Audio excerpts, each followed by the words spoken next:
welcome back to the channel. Today we've got a review of one of my cars.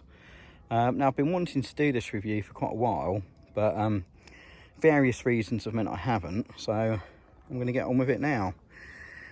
So this is my 1999 4th generation Camaro Z28. Now depending on where you are in the world, you might call it a Camaro, it might be a Z28, but as I'm in the UK, it's a Z28 to me, and I've always called it a Camaro. Now a little bit of background. General Motors, who used to own Vauxhall, actually imported and sold these here officially from 1998 through to 2002. It's actually left-hand drive, it's fully Euro type approved, so it could be sold in the UK as we were part of the EU at that time. But it is having a kilometres clock rather than mile an hour, and I say left-hand drive rather than right-hand drive.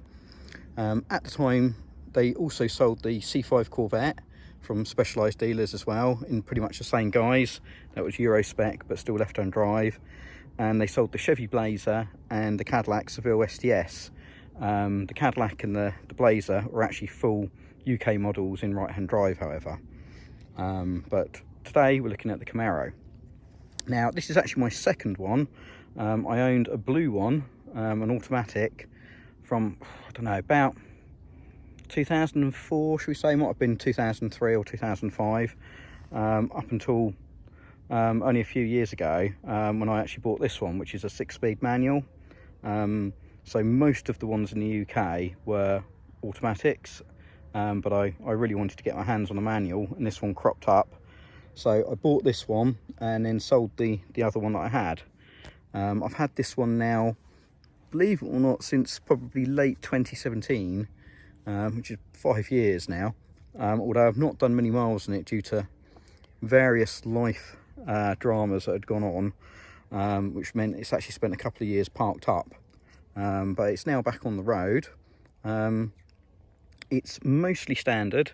You might spot that we've got some aftermarket alloy wheels, and for the keen-eyed you'd also see that the front brakes probably look a little bit different as well.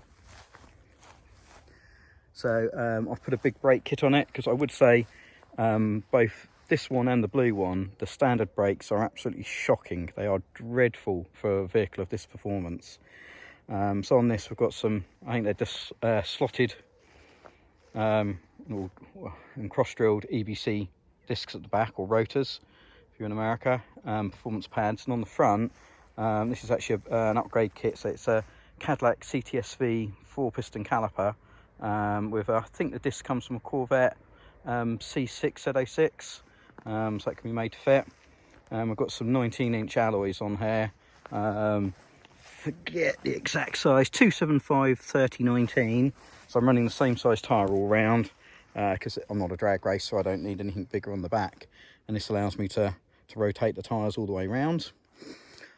So some things about the car. In the UK, not many people know about them, and I think in 2022 they're really rare. There's not very many left out of the ones they did sell. I'm not quite sure where they've gone.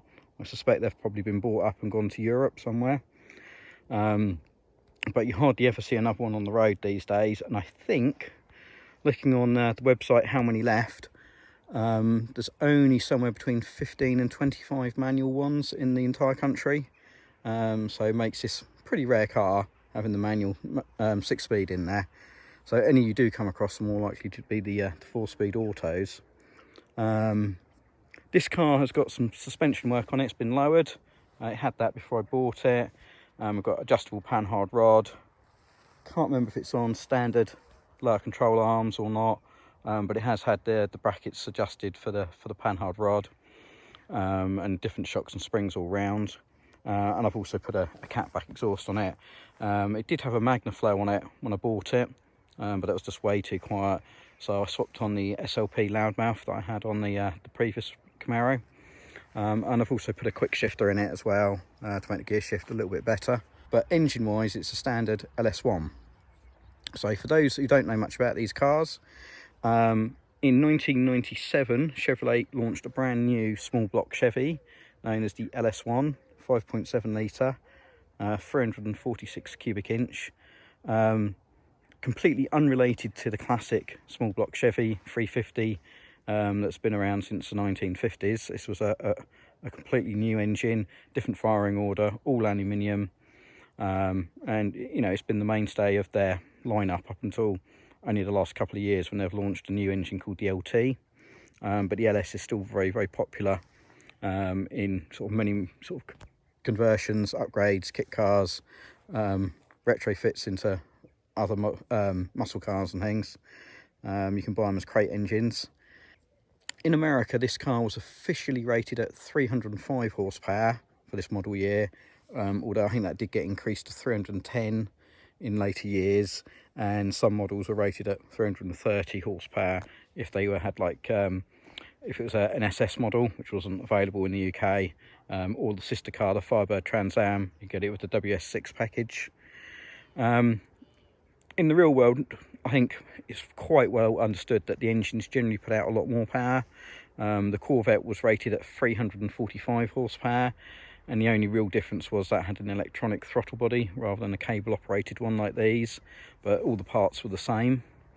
And indeed, there's lots of magazine articles when people have put, you know, standard C5 Corvette and one of these on a dyno or a rolling road, and they make broadly the same power, sometimes with these making a little bit more, probably down to having a slightly more efficient drivetrain with the live axle rather than the transaxle set up on the Corvette. And generally, depending on what type of dyno's used, you may well see 300 horsepower plus at the rear wheels on them as well. Oddly for Europe, these are actually officially rated at 288 horsepower, which I've never been able to find out why. I don't believe there's any differences in the engine. I definitely haven't come across anybody actually substantiating that with any evidence over the years.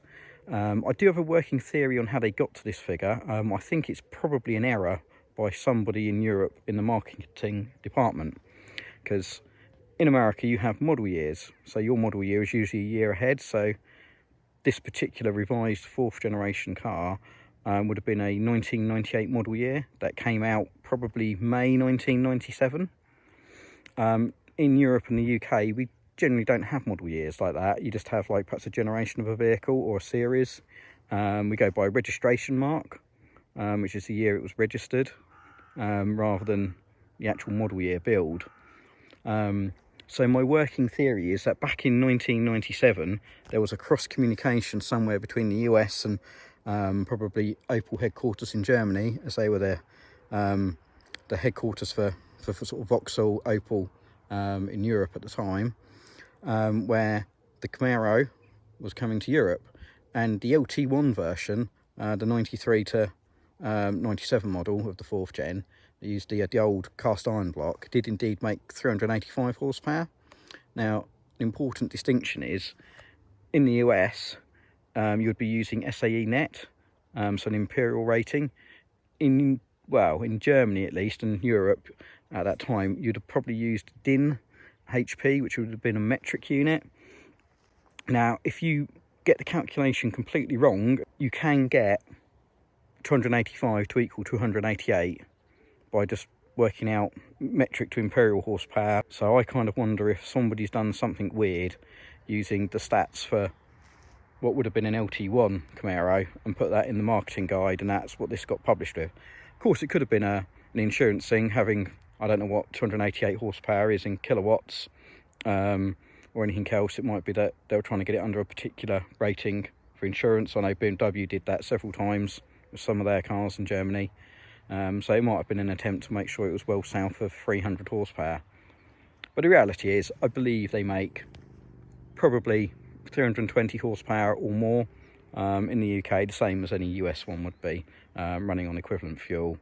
So we have 95 RON petrol or gas, which would be sort of equivalent to your guys in America, about 91ish.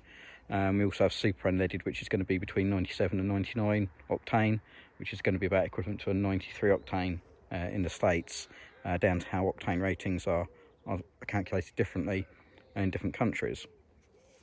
But anyhow, all of that's by the by. This car is here, it's now. I've owned it for quite a while.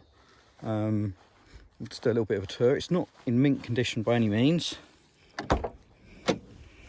but as you can see, we've got some ongoing repairs. The seat needs a bit of a TLC. Most of this was done to it before I bought it. But we do have leather interior, we do have aircon, although it needs a regas.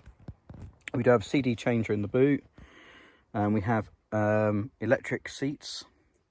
Also have lumbar support and side cushions, so these side bolsters actually inflate as well to hold you firmer in the car. Electric windows. It's reasonably well spec'd for the era, sort of 1998. We've got some really nice little back seats here, sit kind of low in them, bucket seats, and a boot area. Now the seats are coming really handy. So when I first bought a Camaro, I actually went to go and look at a Corvette and ended up buying a Camaro. And I would say, yeah, the Corvette's probably got the sexier name, more people in the UK know it, and it obviously looks very striking. But having a 2+2 configuration is really, really handy. You can, even if it's just going to the shops, but you can take people in. Now I've sat in the back. The leg room is actually quite adequate. And it makes the car really, really practical. Some other things that are really cool about this car, we get the glass T-tops over here. So these then stow in the boot.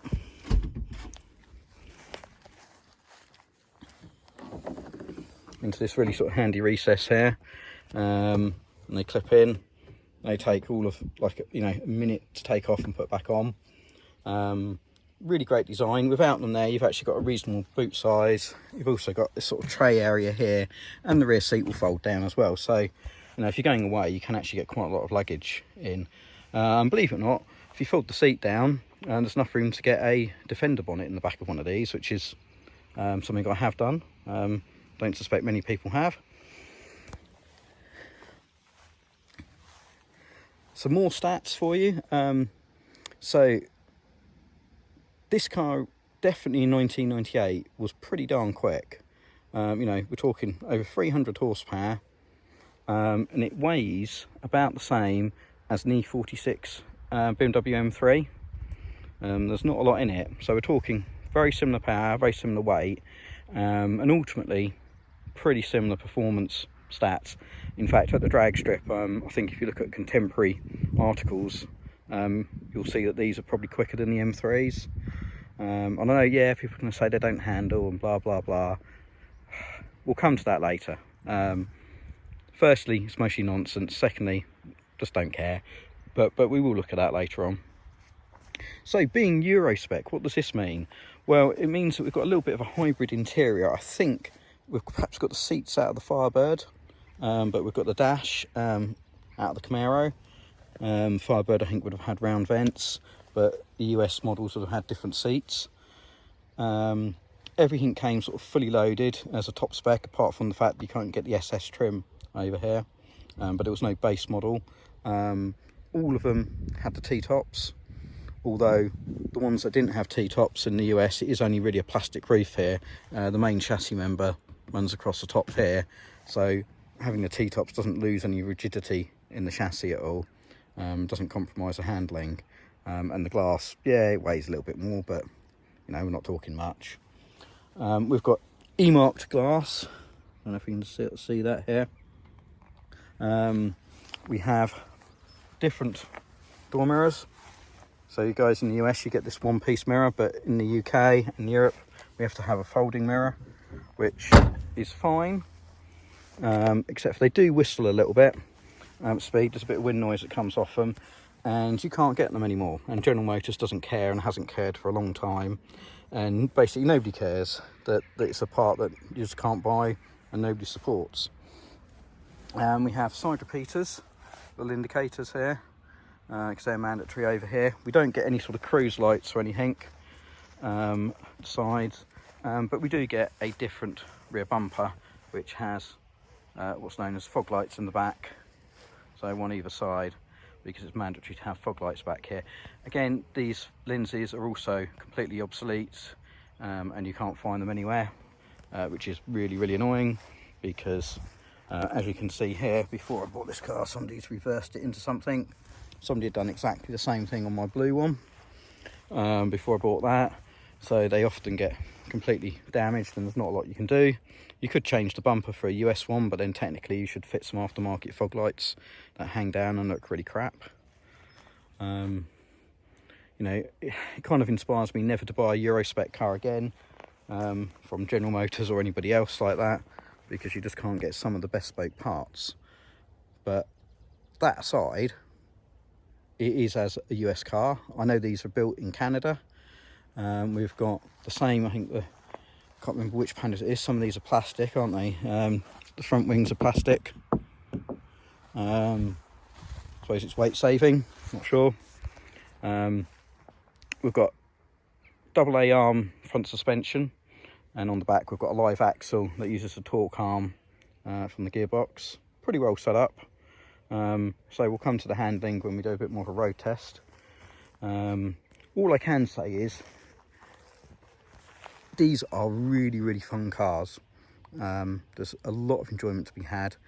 They're moderately practical, and having owned them now, well, where are we, 2022, I've owned them from at least whenever it was, 2004, 18 years. They've been really cheap to run considering the performance. You know, and performance is almost as quick as a Ferrari from 1998. You know, let's put some figures to that. What we're talking, 5.5 seconds or quicker, 0 to 60, 5.3, 0 to 100 somewhere around the 11-second mark. Quarter mile, they should be running at least mid 13s, maybe low 13s. Some magazines even got the manuals down into the high 12s back in the day. You know, and best part of 160 mile an hour top speed. You know, these things are not slouches. Even by 2022 standard, they're still pretty quick. The V8 is pretty good. You know, running about, you're going to get somewhere sort of in between 20 and 25 mpg, depending on how you drive it. You can be well down in the teens if you're driving it, you know, in an uneconomical manner. But then I've had nearly 32 mpg out of the blue one, the auto. The manual should, in theory, be slightly better. That was going camping down to Dorset. We've got cruise control in them. You know, they make great GT cars, and they're just an absolute riot. Let's have a little look under the engine bay. Right, so as I said, this car is very much work in progress. The engine bay is not clean and tidy at the moment. We've had to do some remedial work in fixing some new brake lines. As you know, as is the way these days, most modern cars have got steel brake lines, and they had actually rotted out at the junction towards the rear axle. That wasn't the nicest of jobs at all to actually retrofit those, but they're done. That pretty much is the only thing I've really had go wrong. I had a hazard light switch break on the blue one, and the electric motors for the windows tend to fail, which is a bit of a known issue. I've replaced the passenger one. That was 45 quid, and it took me under an hour to fit it. I've still got the driver's one to do, but that is about the only cost apart from tyres and servicing in 18 years, which I think is pretty good going, really. So this is a standard car. We do have what they call a lid. So the factory airbox lid did have some big baffles on it. This one's just meant to flow a little bit better. I think they've dyno proven it. It's meant to show about up to 8 horsepower gain or something. But we're still running a standard throttle body. So it's actually cable operated in here. And we've got the original LS1 type intake manifold there. So there is a later manifold that they did fit sort of 2001, 2002, the last 2 model years, which is called the LS6 type intake, which is worth up to about 15 horsepower. I did retrofit one of those to my last one of these, but this is still running the original intake manifold. But there are lots of easy ways of getting more power out of these. We have got a bit of an ugly strut tower brace on here, which came with the car. I might change that for a nice looking one once we get it clean in here. As you can see, the engine is well tucked up under the windscreen. You know, so if we come and actually look along the axle line here, we can see like nearly the entire engine is rearward of the axle line.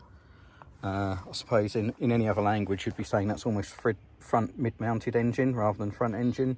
There is an enormous amount of car from the engine to the nose though, and I'm not quite sure what's in there, but not a lot. But it does make the car quite long, and considering the car is quite long overall, it's amazing how poor the access is to the engine. It's not really fun doing much on it, if I'm honest. But at least you haven't got all plastic covers and things in the way. You can actually see what's under there. And then on that note, you know, let's talk, you know, sort of size. So it is not a small car. You know, definitely by sort of European and UK standards, I think you'd say it's on the larger side of a coupe. You know, if you parked an MX-5 up next to it, you know, the MX-5 is going to look pretty dinky. On the flip side of that, I would say in 2022, it isn't that big. I mean, you look at the modern BMWs, the modern Mercs, the modern Audi coupes, they're all at least as big as this and probably wider. So, you know, I think it feels like it's shrunk over the years, but it hasn't necessarily gained the weight of some of the modern cars. I mean, the current Camaro, so this was the last generation of what they called the Fbody. The Fbody started with the original 1967 Camaro and ran all the way up to 2002. And then we had a hiatus until, what was it, 2010, when the 5th gen came out. I think that was on the Zeta platform. Now we've got the 6th gen, which again is on some other saloon car based platform as well. I've got nothing against the modern Camaros. They are awesome bits of kit in their own right. Although personally I'm not too sure on the styling, and they just look really big and heavy, and they are. They're much bigger cars than these, and the visibility out of the current Camaro is, you know, very slit-like, whereas this is really open cabin. Kind of the same with the Mustangs. You know, I really liked the S197 GT when that came out, and I did contemplate buying one of those, but I went and test drove a supercharged one. Had a centrifugal supercharged kit on it. I think it was supposed to be like 420 horsepower or something on the dyno. And don't get me wrong, it was lovely, but it just didn't feel as quick as the Camaro did. Was quite a lot more money at the time. And even though I really loved the styling of the Mustang, it was really tall. Whereas these are much lower cars, much more sporty and sort of low, and you know, your feet are out in front of you, sort of a lay down driving position. And I think that's true of all the modern cars, and I just really love the T-tops. I don't necessarily want a full convertible. You know, if you go for a convertible Mustang, they add weight. You know, they're not sharp in the corners. And yeah, I know modern cars have got a lot quicker. You know, Mustang being one of them. You know, they're sort of, what say, 450 horsepower these days with the base engine. And they are going to be probably quicker than this is. But I don't think this is going to be too far behind, and you can definitely do some mods to these. You know, and the Camaro and the likes of the Challenger, they all look really awesome, but they are big cars, especially in the UK, especially if you want to hustle them down a narrow B road. Whereas, you know, this, it's just on the cusp of, you know, you can go and take it out and really enjoy it on a real sort of variety of roads, and it isn't too big. You know, and I think that's one of the redeeming features of it. And I can't really think what to replace it for. I've and ahed several times over the years of what I'd like. And it's like, oh, quite that Mustang looks cool, that Challenger looks cool, that Corvette looks cool. But nothing seems to offer this blend of open air ability, coupe styling, 2+2 seating, and the physical size, and having a V8 at the front. You know, I think in my heart, a TVR Cerberus would be pretty cool, although you kind of lose the open airness. But they're going to cost you way more money to buy and run. You know, and I quite like the look of the Jag F-types. You know, you can get them supercharged V8, which is definitely going to be quicker than this, or the supercharged V6, which is probably about the same sort of performance. But, you know, you're back to two-seater and a car that actually weighs more than this. And even though they're a little bit shorter, I think they're fatter and wider. And it's like, you know, I've got to spend quite a bit of money to trade up to one of those, but it's not really up. You're only going sort of a side step across. which is why I've still got this. I think I've got some big plans for it now. I'm in a different place in my life, so I want to try and make it better than it was ever. And you know, the journey's kind of starting here now. So you know, watch your space, and we'll see what happens over the next year or two. Let's have a look inside before we take it out. So here we are inside the Camaro. Now, it is a car of the 90s, and that is kind of evident that the interior is a bit plasticky, and also the price point. But to be honest, it's not a bad interior in here. You know, it's not completely hard plastic. It's quite nicely textured. We've got some sort of quite nice sort of styling on the doors. Those panels are a little bit plasticky. You know, and it's not necessarily Bentley quality leather in here, but it, you know, the seats aren't bad. They're not heated, but for me this is very much a summer car, which is kind of why the aircon's not got any gas in it, because you know, if it's warm enough you take the roof off. You know, if it's not warm enough you don't have the roof off, but then you probably don't need the aircon either. So I will probably get it fixed at some point, but it's not an immediate hurry. We've got a very nice sort of retro looking stereo in here. We do have an electric aerial, which I think the gears are broken in it on this particular car, so I don't particularly use it. But again, it's not really a car for me to listen to music in. I go out for a drive in it, so I kind of want to listen to the engine. Need to do a bit of work on the trim. We're missing the gaiter at the moment. I do have the gaiter, but the clip had broken. The previous owner had broken the retaining clip. But I had to take that all out to put the shift kit in. So we've got a quick shifter in there. Third gear is still a little bit hard to get. You know, you're kind of worried that you're going to either get first or fifth. But it, you know, you kind of get used to it. And it is quite a nice mechanical shift. There's no slop in the gear stick. Does feel quite a rifle bolt action, but it is not the lightest of changes. But you know, just needs a little bit of force. We do have some handy cup holders there, and we have some in the rear as well. And I say we've got the rear seats with seat belts, which is handy. We've got some storage here, so you can see the gear gaiters in there. Another cup holder here, which is completely useless unless you're parked up, because if you've got a cup in there, basically your arm would hit it. What else have we got in here? So I say, let's start her up.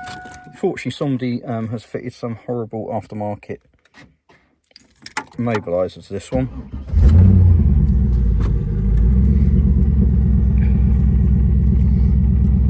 So I've just got some nice classic sort of GM gauges there. Don't worry about the check engine light. I think that's just an O2 sensor that's been playing up. It's only just started doing that. We'll get that code cleared, and you can see we're also looking like we need an oil change as well now. Like I say, this is all part of getting it back up and running after being off the road for a little while. The steering column is height adjustable, but it doesn't adjust in and out, it is only up and down. And then we've got this weird sort of GM multi-column stick thing here, which does feel a bit cheap, but it seems to work. You've got your indicators, wipers and cruise control all on one stalk there. Steering wheel, people have often said about what's up with the steering wheel because the spokes are really low. I have to say it's actually quite a comfy wheel. It's a little bit big perhaps, but you can see it's got this sort of pistol grip here, which means you just sort of hold it, you know, and you're meant to drive. You know, a lot of people drive at 10 to 2, hands at, you know, 10 o'clock and 2 o'clock position, but more performance driving is usually, you know, quarter to 3, or you hand at 9 o'clock here and the other one over at 3 o'clock. And it's actually quite a comfy wheel to hold, to be honest. And there's definitely lots of grip, and it's got some little finger recesses on the back as well. So while it looks a little odd, it's actually a nice wheel to hold. It's not too fat, it's not too thin, doesn't bend. And of course you've got that V8 rumble you get from these. You might be able to hear there's a bit of a whine going on. Now part of the emissions control is they've got a thing called air pumps. So when you start them up under certain conditions, it pumps air into the exhaust for a few minutes, and that does something to the hydrocarbons or the combustion and that, and it makes it better on the emissions. They will shut off after a few minutes. Lots of people delete those, and we probably will at some point, because they're not MOT-able testable in this country. It would only have been for type approval.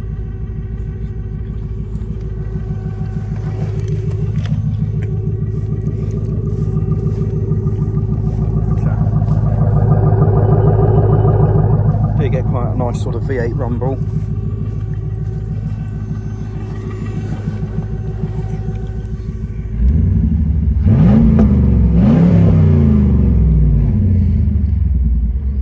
So no soft limiters here. As we can see, the dash here clearly in kilometres, which is a bit of a shame. It'd be nice to perhaps change that over at some point, but I don't quite know how big an ask it is to actually put that into miles. But you just kind of get used to it a bit. Although, you know, it's a tacho you probably want to look at more when you're driving. But we do have water temperature, oil pressure, battery volts and fuel gauge, and then we've just got the standard trip. So we're showing 147,000 kilometres on here. So only some of those done by me, the rest done by previous owners in the past 23 years. But overall we can't really complain. You know, as I say, 23 years, it's, you know, this is getting into the realm of being a modern classic. You know, lots of insurance companies in the UK would deem 25 years to be a classic car. That said, insurance isn't particularly bad on this. I have it on a classic car policy. I don't know what, can't remember exactly what I pay, about 250 quid fully comp with a declared value. You know, that's good enough for me. So look, what else have we got in here? We've got some, it came with fog lights front and rear, so you'd have had them on the front in the US, but the rears you wouldn't have had. We do have traction control called ASR. You might have just heard the pumps turn off there. Just want to tick over now. So this, I think it's called anti-skid reduction. It's not a bad traction control, and you know, it will just try and control the wheel spin. But I'll be honest, you've got enough power to sort of override the system. It defaults to on. You can turn that off. I don't have just a little bit of wizardry you can get to default it to off as well. It's not too bad, it's not that intrusive. On the standard tyres it would kick in a lot more, but now I'm running some bigger tyres, especially in the dry, it isn't actually that intrusive at all. Not unless you're really misbehaving, which you can do. Some other things this car should have had, it should have had something called CAGS, C-A-G-S, which is computer aided gear selection, which I think it's meant to light up in one of these corners here when you turn the engine on and tell you when it's on. I know you can buy some stuff to basically disable it. What it does is it turns it from a 6-speed gearbox into something like a 4-speed gearbox. I can't remember exactly how it works. I think it goes something like, I don't know, first to second to I don't know, to fifth to sixth or something.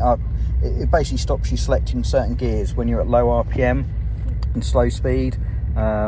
This was done so it could meet the fuel economy measures in the US.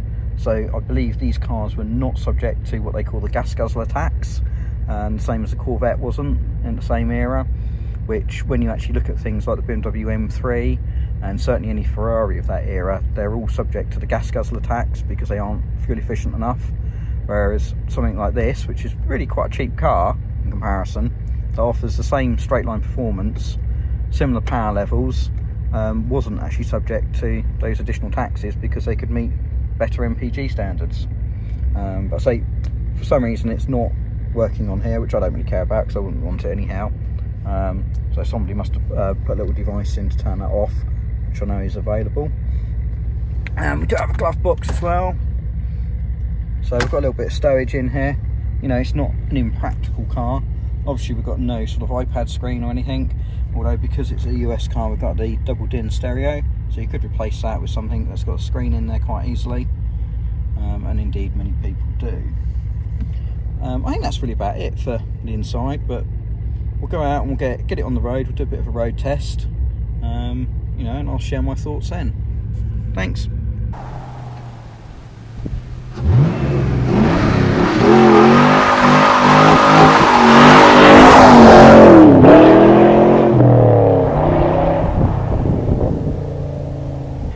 So I'm here in my 1999 Chevy Camaro Z28. Let's just go and take it down the road, see what it can do. Not going to go crazy because obviously we are on film and there are speed limits in the UK. Don't want any incriminating evidence.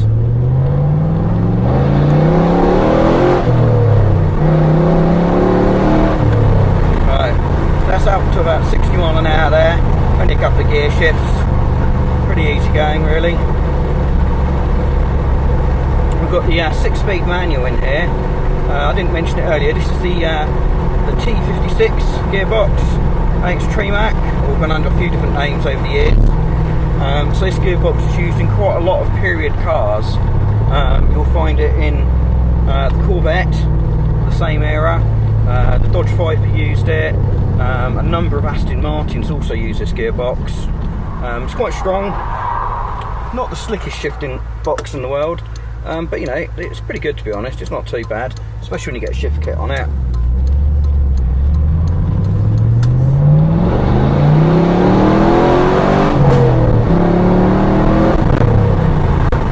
Again, 60 mile an hour, so that's the speed limit around here. We won't be exceeding that on the video unless we go on some dual carriageway where we can do 70. Obviously the car is capable of far greater speeds. Very tall gearing, I'll put it in 6th there, just over 1000 RPM, coming up just to 60 mile an hour. Got ever such long legs on it, but having the 6 gears does mean that you can make use of quite a lot of the power band. Very, very nice grunty engine, the LS1. So we're not talking the biggest power by modern standards. I believe the LS1 makes peak torque at 4,400 RPM, somewhere around, I don't know, 360, 380 foot-pounds of torque. But interestingly, it makes 95% of that torque from only 1,500 RPM, which makes it very, very nice and very, very tractable on the road. So here we are in the 30 limit, about 30 on the clock, at 28 according to the electronic sign there. Speedo reads ever so slightly high. I think that's the standard of most cars of this era and more modern. But we're in 4th, and even at what are we, 1200 RPM there, I wanted to, I could put my foot down and it gives a nice surge in the back, and off we could go. Ride, it's a little bit firm. So my automatic one of these I had completely standard suspension. Wasn't quite so taut, but it did ride these roads a little bit more comfy. I wouldn't say it's uncomfortable in here, but you can definitely tell it's perhaps on the stiffer side. You know, and you've got a live axle on the back, so you do kind of feel that characteristic movement from the rear. But it is quite pleasant otherwise. Particular suspension on here is a little bit low for my liking. I do have some new springs to put on it from a place called Strano Performance, which I think will just raise it ever so slightly and probably ride better. Actual handling, I like the way these handle, they're fun. Steering's pretty accurate, pretty direct. A little bit heavy perhaps, and not the most communicative, but it's no worse than anything else really out there from this era, or this sort of size class.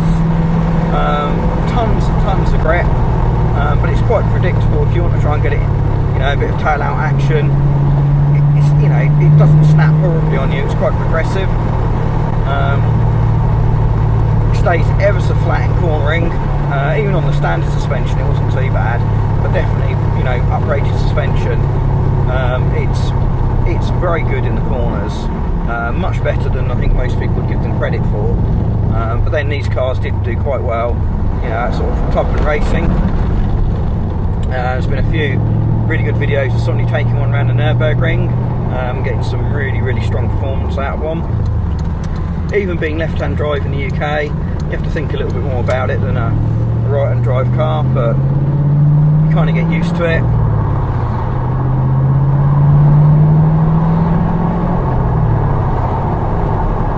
Brakes are quite good on this now. As I said in the sort of walk-around video, put a big brake kit on it, and that has transformed the pedal feel and the actual stopping ability. The brakes on them before, I really did think they were quite horrendous, and I had a lot of trouble with the slide pins always seizing up, and the front calipers, so I was very glad to sort of ditch those and have something else on the front.